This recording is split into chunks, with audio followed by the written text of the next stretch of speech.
Welcome back to Tech Entrepreneurship. It is Thursday.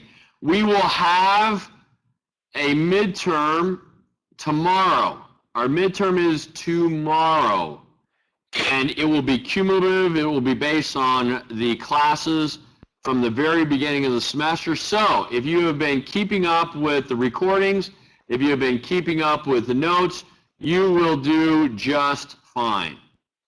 And if you have been keeping up with this week's lectures as well, you're going to do very, very well. Any questions or comments regarding the midterm? You will also have some discussion board postings. I'll have the TA send that out to you so you'll be in the loop. But for the most part, we are talking about valuation, and we talked about valuation on Tuesday. I want to start transitioning now into building a case for the valuation of your business, building a case for your product or your service, and talking a little bit about how you get people to buy in. How you get people to buy in. So what we're talking about today is trying to unleash the store of value that is being held in your product, in your service. How do you unleash this store of value so that it is actually generating interest, generating buy-in, generating sales? Sales is a big part of a startup or an entrepreneur's life. Again, think of Steve Jobs and Steve Wozniak. All right? So, we talked this last week about building up a case. Building a case for your valuation.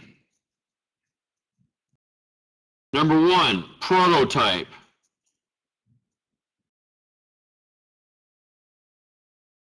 You need to do a prototype. We've talked about that extensively during the semester. Number two,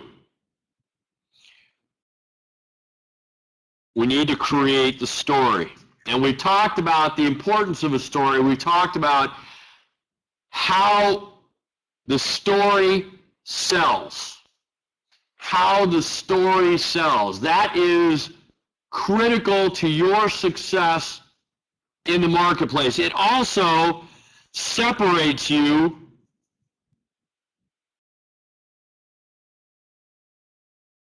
from being a commodity. And in this respect, I'm referring to a commodity. I'm referring to a commodity as a substitutable product where people aren't buying the brand. They're just buying whatever. It's like going to the dollar store, or it's like going to the grocery store and buying, a bunch of generic brands or brands that you haven't really heard of. It keeps you from being a commodity because now you have a story with your product. Number three, when we're talking about showing how you can build a case for your valuation, we're talking about some financials. And in the financials, we have three scenarios. I don't want to hear the home run. It's always sexy to hear the home run. I'm not saying I don't want to hear it. I'm saying that I also want to hear two other variations of your financials. Richard, do you remember the two other variations of the financials that we're looking for? So there's a best case scenario. And this is, best case. This is basically the grand slam. And this is the case that I most often hear about, the grand slam. And then I hear people say, well, Aram, we've got this model and we're executing on it. but we're really giving you this model. We've cut our numbers in half, and the numbers are conservative, quote unquote. Conservative. Take that word out of your vernacular. It is not going to come out of your mouth. All financials are conservative. I have not seen a set of financials that are not conservative. They all work. What we're really looking for is a best case scenario financials. That's your grand slam. That's the sexiest of all stories. That's all of the stars lining up. That's luck on your side. Everything just moving perfectly, and the marketplace takes your product. You don't have to do anything, and boom, the next thing you know, you're selling gazillions of widgets. I really want to know about the base case scenario, and this is probably a double or a triple, and I need to know what the worst case is, and this is maybe a single.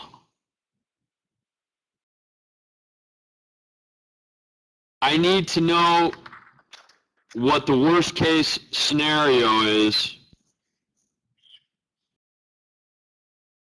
because I need to have faith and trust in you that you know what the worst case scenario is. I need to have faith and trust in you in knowing that you're not just a dreamer, that you have reality in your bones, you have reality that you're living in.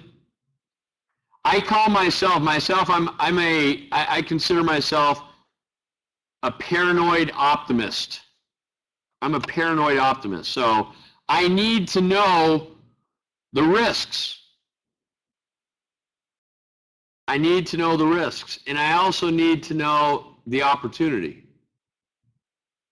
So it's okay if you give me the best case scenario, but I need to know the risks. I need to know the worst case. I need to know the base, and I need to know the best case scenarios.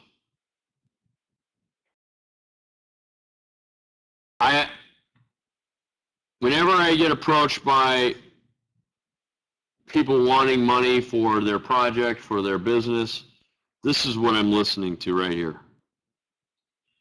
If you came to an investor or a VC or a friend, family, or fool with 3 scenarios, you have built instant credibility, instant trust. And I don't know if you remember what it is that I invest into, but there are 5 primary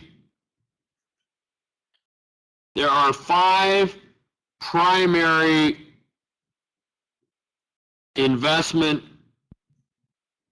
qualifications that I require when I am investing into a new company.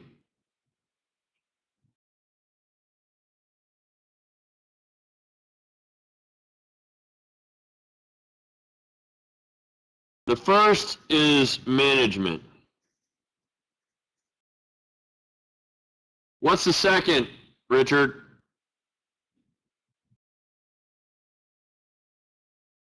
The second is management.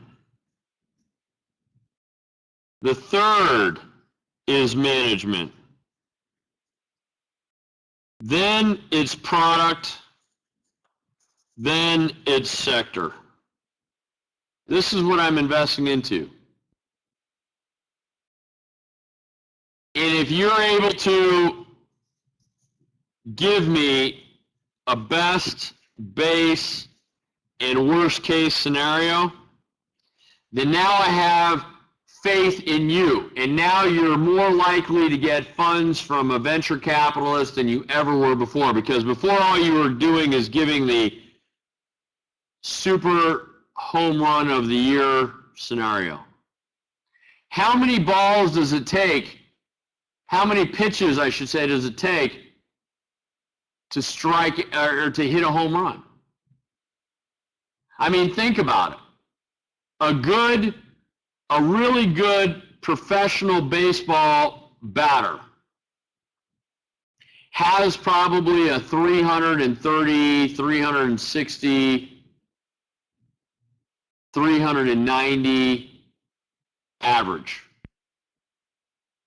or something. I don't know. Do you know what it is, Richard? A really good baseball player probably has, just shy of or right around a 400 or under a 400 average. But how many of them are home runs? How many of those balls that he hit was a home run? Not many. The percentage is going to go down to probably closer to less than 1%. I mean, less than 10%. That's terrible. And you're right, Richard. You're absolutely right. Babe Ruth is known as the Great Bambino, the Sultan of SWAT, the King of Crash. And yet, what you don't know about him is he struck out more than anyone in history. Because he was going for the home run. He was going for the home run. So, show me 3 scenarios. Give me 3 different sets of financials. Because what you're doing is you're building up a case that management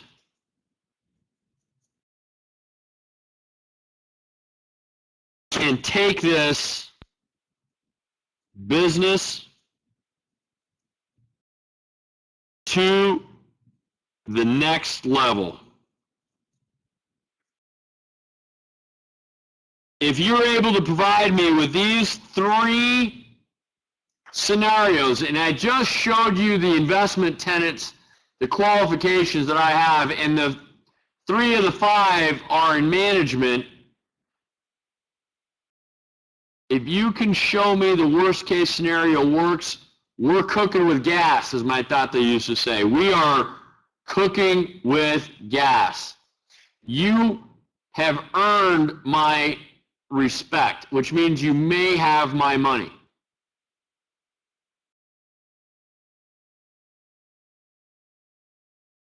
Your reputation will take you to the next level. But you have to be smart about it. You have to be able to show people the worst case scenario. And that's not what people want to do. People don't want to show the worst case scenario.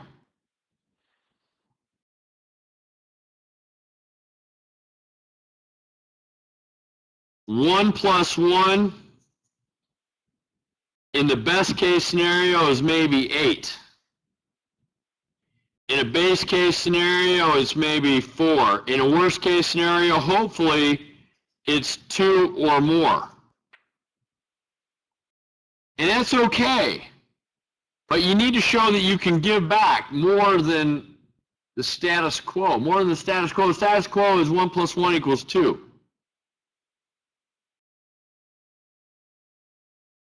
And if you can show me the worst case, and the worst case is going to be tied, and it is linear to guerrilla marketing, your efforts,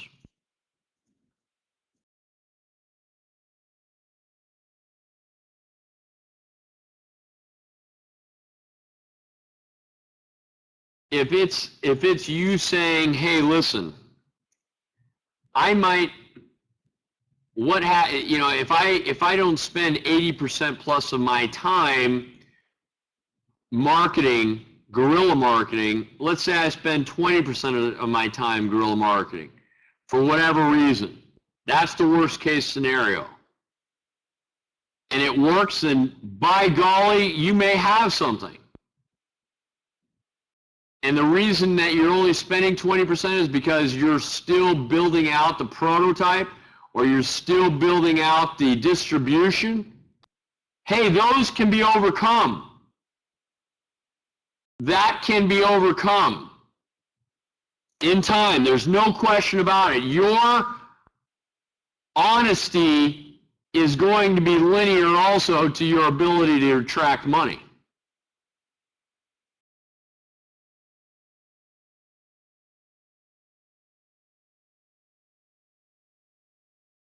This is the takeaway. The takeaway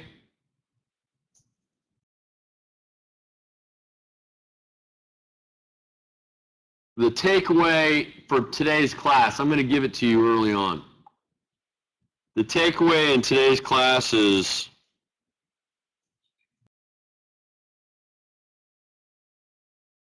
show you can move the needle, period. Show you can move the needle.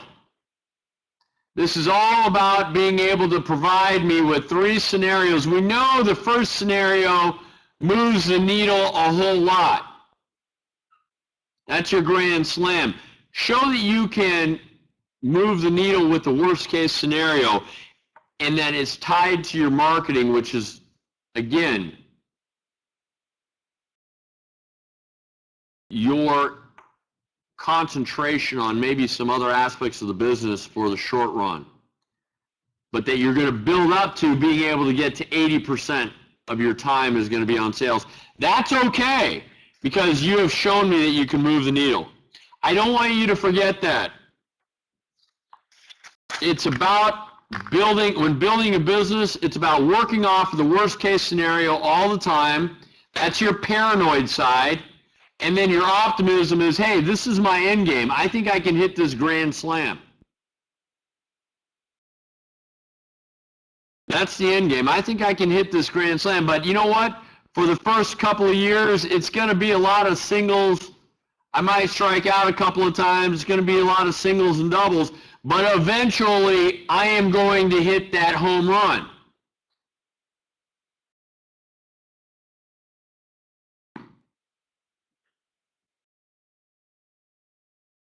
That, my friends, is being able to build the case to attract investors and get buy-in. Attract investors and get buy-in. Now, when I talked about management, I want to take a little bit deeper dive here with management.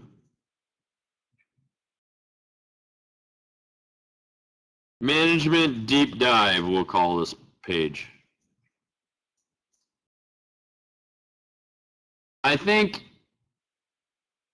it's understated. One of the biggest risks that I see with companies when I'm investing into them is in their management. I'd rather invest into a company with an A management team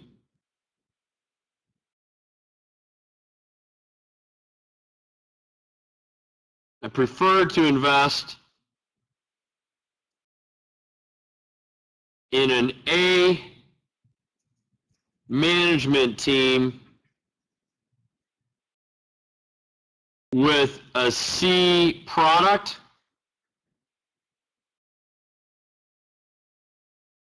than vice versa. I have seen plenty of A-plus products, and they had, unfortunately, a C-level management team. I pass on it. I pass on. You say to yourself, well, Aaron, tell me what a C management team is. What's a C management team to you? I mean, it sounds so arbitrary. How do you determine what how do you determine what management team is an A and B and a C and et cetera? Well, the first thing that I look at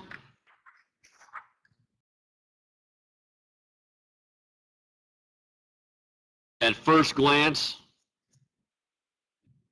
I also call this the sniff test.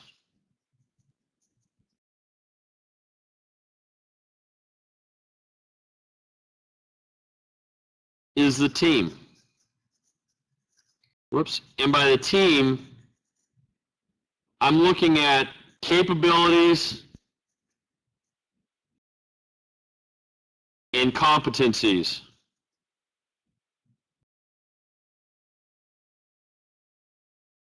Capabilities and competencies.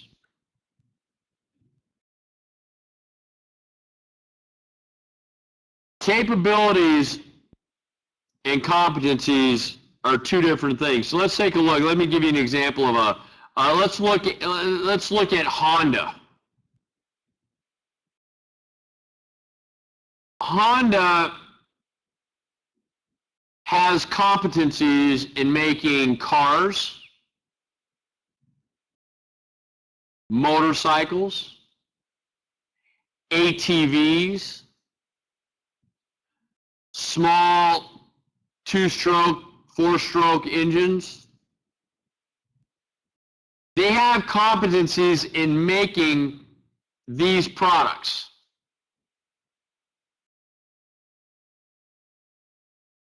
They're also capable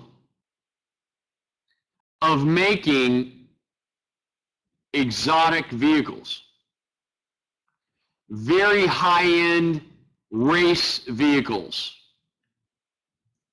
Their competencies lend themselves to their capabilities. But they focus on the few markets that they're in. They're focusing on the ATVs, the motorcycles, the cars.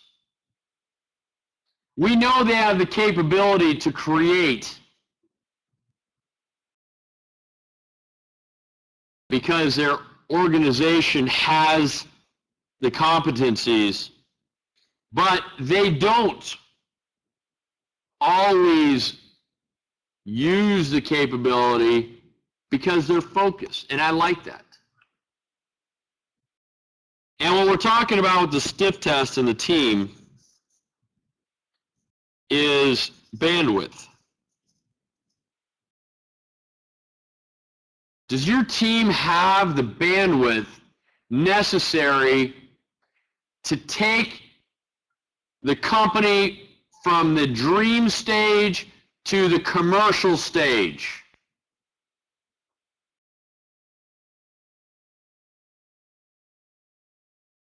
That's why I have seen A-plus products with C-level management teams.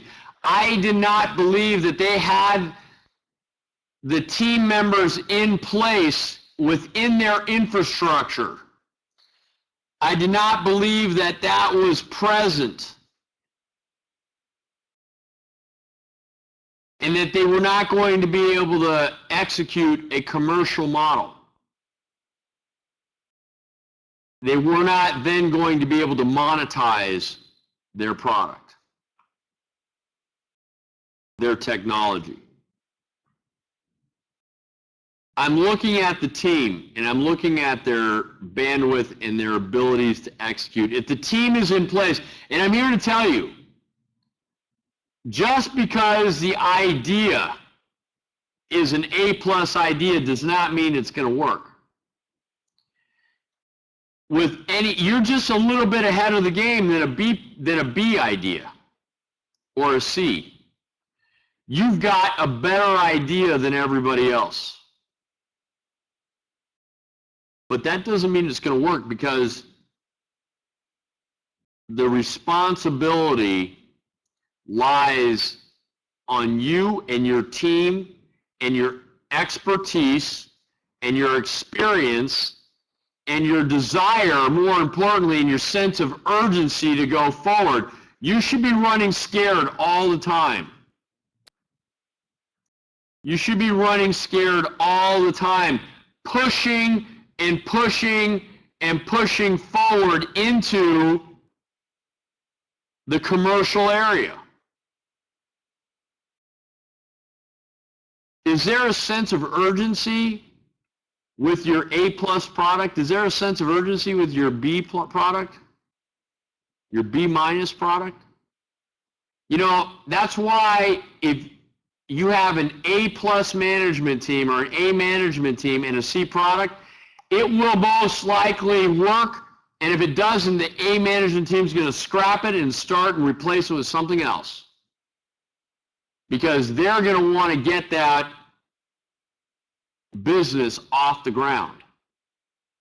They're not going to sit back, and I've seen this happen, sit back on the technology and expect that people are going to extol the benefits and features to the gods, to the technology gods, how this product is so much superior, so much more superior than a competitor's, and they expect people to recognize that and just, hey, yeah, we'll buy, well, we can't get enough of this thing.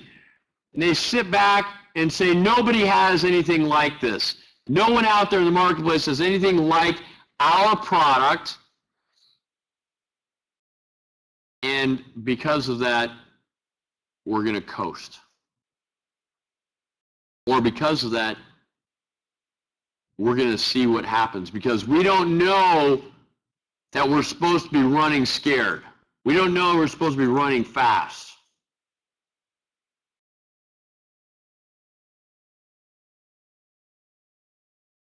Let me give you a hint when running a business. I don't care if it's again, I don't care if you're running Intel or if you're running a pastry shop. Did I remind you guys that I love pastries? Either way, if you run scared,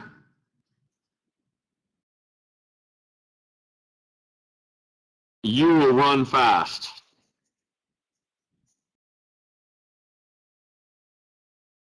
You run scared, you will run fast.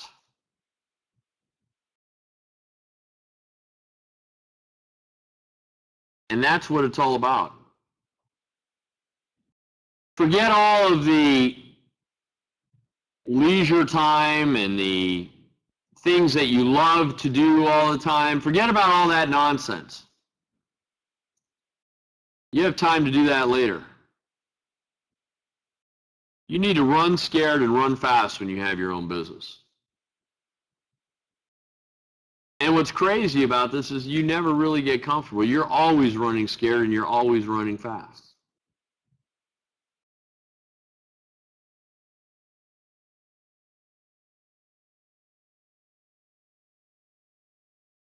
That equals success.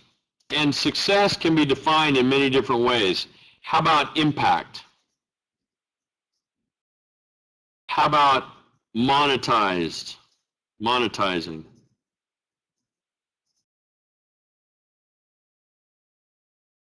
I mean, there's a lot of ways to define success. Success is as much about impact as it is about money, maybe even more. But you're only going to get there if you run scared and you run fast.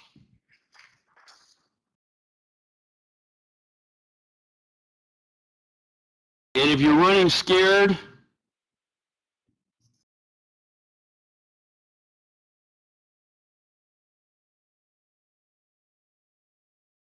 and run fast,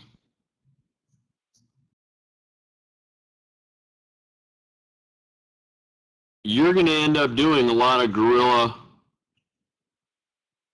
marketing.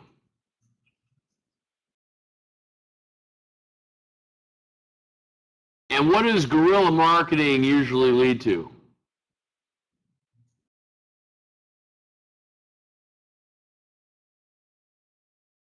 Sales. It all ties in. You know, people want to make business more complicated than it is. The reality of it is we need to simplify it, and I have. You have the tools. You need to run fast now. You know what it takes. You know what it takes. You've done your research. You're doing a beta, and now it's about running scared. Now it's about running fast. And, you know, guerrilla marketing initially, this is about PR, right? And getting the right people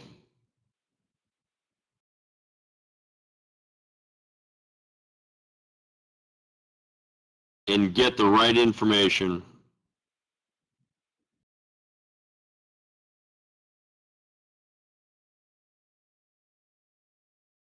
into their hands.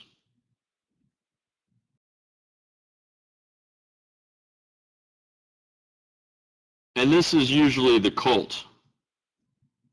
This is the cult.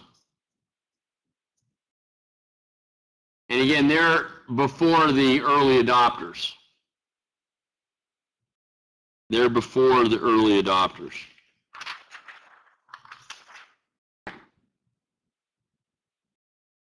And I want to map it out for you really quick. Again, how we're commercializing. How to commercialize, meaning how do you get the product out there? Number one, you go to the cult. These people accept superiority in products or services, and they also categorically reject mediocrity.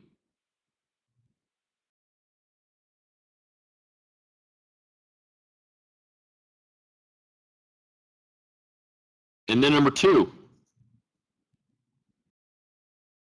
we go to the early adopters.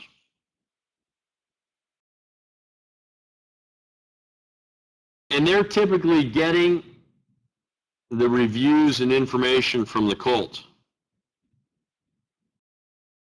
They want it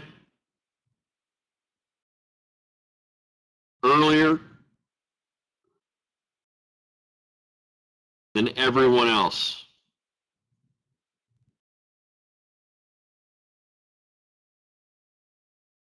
And then we have the early majority.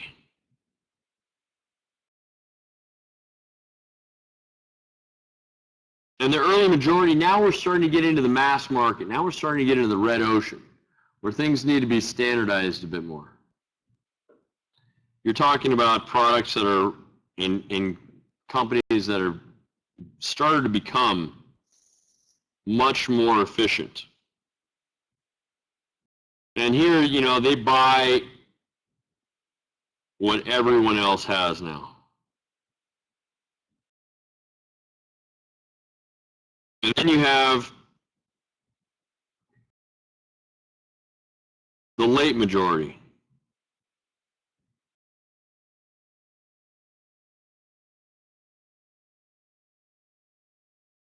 And the late majority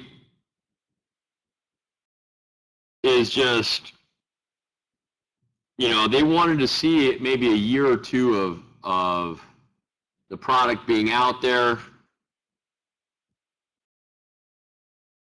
And they're just late players. And then you have people like my mom with cell phones, the laggards. Oh, mijo, I don't need a cell phone. I don't want a cell phone. I don't need a cell phone.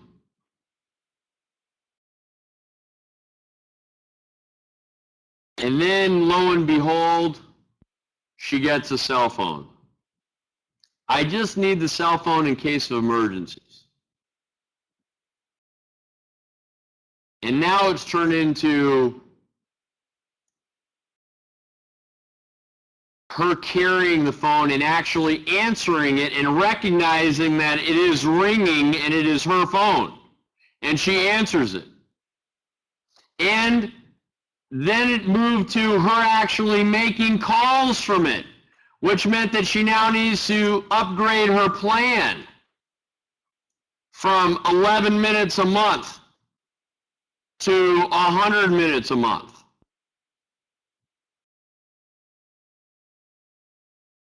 And now she's considering a smartphone. She's a laggard. These people are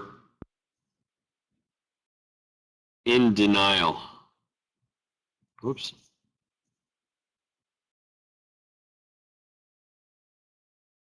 How do you spell denial?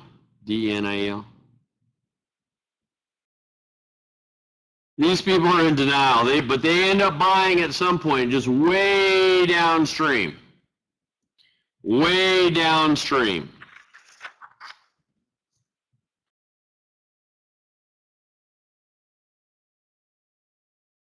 These people right here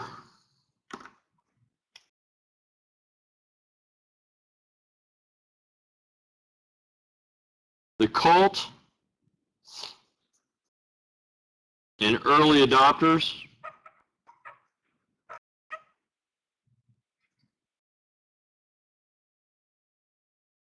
what does this represent?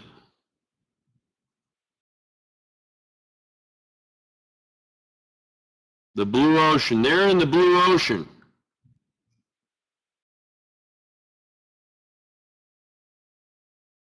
And then everyone else,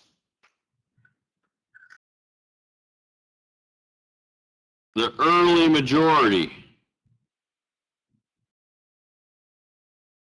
the late majority,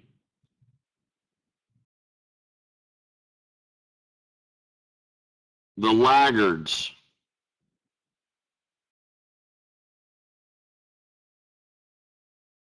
these individuals are really taking products and buying certain products that are in the red ocean. And these products are standardized. These products are one size fits all. This is mainstream.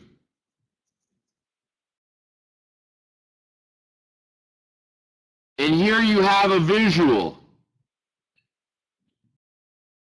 But I'm here to tell you that there is an area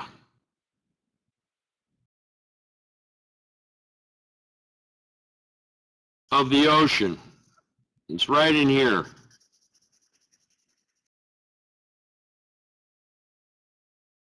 That separates the red and the blue water.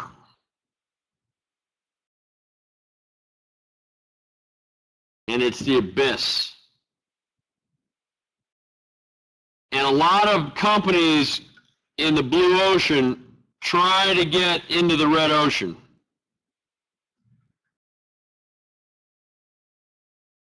And they have to cross the abyss.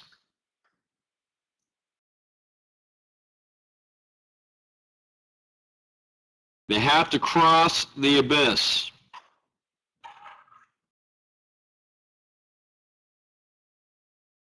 And in order to do that, they need people, they need resources, and they need distribution. In order to do this, you need more people,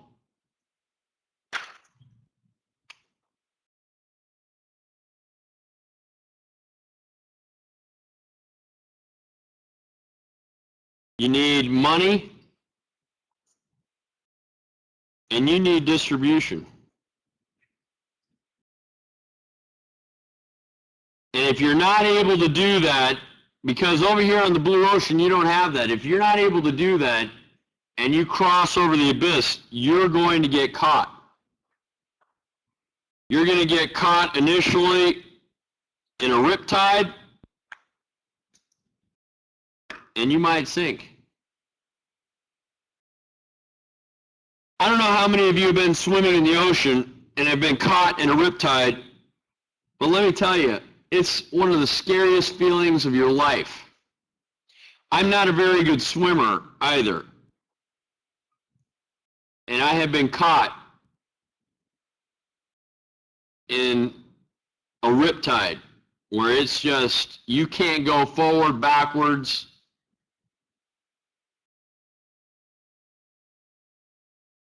Your fear is that you can't get back to the blue ocean. You can't get back to the beach. And that's the reality of it. I hate to use it, but that's the reality of blue ocean companies trying to get into the red ocean. Let me do another visual for you.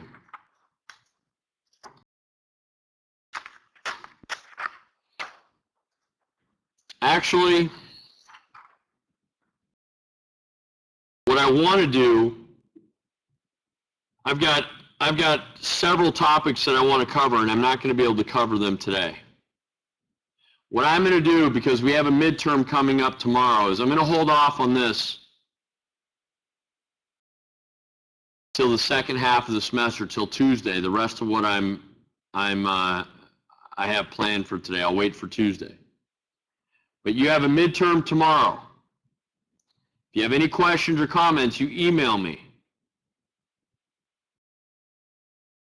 The takeaway from today